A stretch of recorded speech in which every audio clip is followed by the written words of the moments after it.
According to Neue Zürcher Zeitung, the Kremlin seriously fears the decolonization of Russia, a process in which the Russian Federation could disintegrate into national republics, as the USSR once did.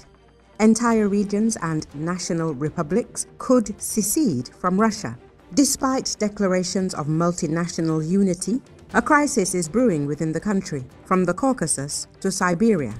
Peoples feel disenfranchised, deprived of their rights and voice.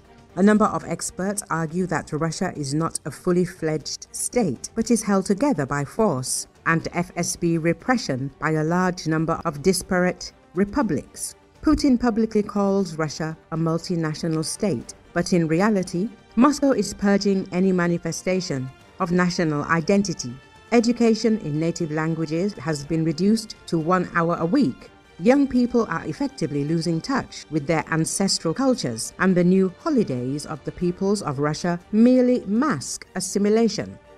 After the invasion of Ukraine, the Kremlin faced a new phenomenon, the awakening of national movements. It was the non-Russian regions that suffered the greatest losses on the front lines. Buryats, Dagestanis, Tatars and Yakuts, those whom Moscow had long used as cannon fodder.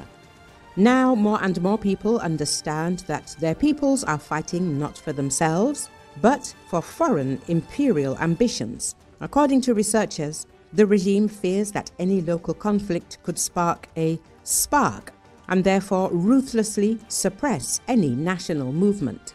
In the spring of 2024, the prosecutor's office even banned a non-existent anti-Russian separatist movement, simply to have a legal pretext for repression. With each passing year, Russia resembles less and less a federation and more a rigidly centralized dictatorship, where any talk of independence is treated as a crime. Scholars and human rights activists note that the government is deliberately pursuing a policy of linguistic suicide for small ethnic groups, turning them into decorative symbols for the display of a multinational Russia. The Russian authorities believe that non-Russian languages should be eliminated from everyday life.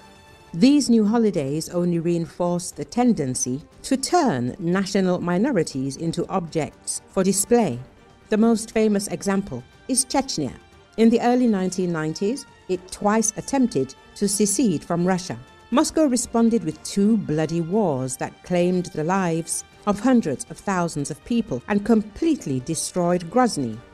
Today, the region is formally under Kremlin control, but in reality, it lives by its own laws. Non-Russian regions, Buryatia, Dagestan, Tuva, and Chuvashia, have become the main suppliers of soldiers and coffins. The question is increasingly being asked on social media: why are our people dying while the decisions are made in Moscow?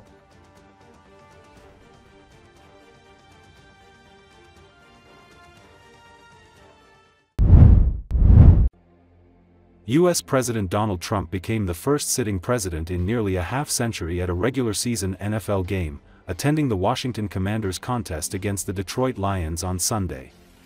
According to Associated Press, there were boos from some spectators in the stands when Trump was shown on the video board late in the first half standing in a suite with House Speaker Mike Johnson, and again when the president was introduced by the stadium announcer at halftime.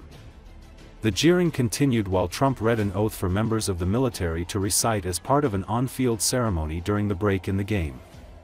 "I'm a little bit late," Trump told reporters earlier when he got off Air Force One after landing at Joint Base Andrews, following a flyover of Northwest Stadium during the game. He then got in his armored car for the drive to the arena. "We're gonna have a good game. Things are going along very well. The country's doing well. The Democrats have to open it up," he said, a reference to the government shutdown. In the first quarter Sunday, before the president arrived, Lions receiver Amon-Ra St. Brown celebrated a touchdown catch by pointing into the stands and moving his arms a la the Trump dance that several athletes began doing last year.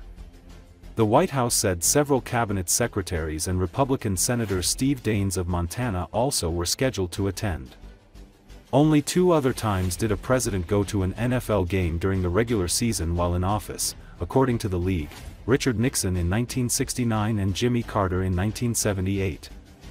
Trump became the first president at a Super Bowl while residing in the White House when he watched the Philadelphia Eagles beat the Kansas City Chiefs 40-22 in February. According to a report by ESPN on Saturday, an intermediary for the White House has told the Commanders' ownership group that Trump wants the club's new stadium part of a nearly $4 billion project in the nation's capital at the site of what was known as RFK Stadium to bear his name.